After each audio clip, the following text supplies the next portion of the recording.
Некоторые переживают, что в регрессии ничего не увидят, и сеанс будет бесполезным. На самом деле, несмотря на то, что большинство клиентов в сеансе видят происходящее, сам визуальный канал – лишь один из 4 каналов восприятия.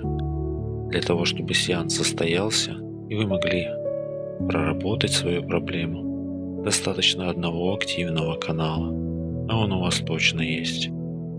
Поэтому, по факту, для работы в регрессии нужна лишь способность расслабляться. Для этого на моем YouTube-канале есть специальные проверочные ролики на погружаемость. Пробуйте, расслабляйтесь, погружайтесь и прорабатывайтесь. Записаться на сеанс можно в личных сообщениях. А больше интересного о саморазвитии и регрессии в моих публикациях и на моем YouTube-канале.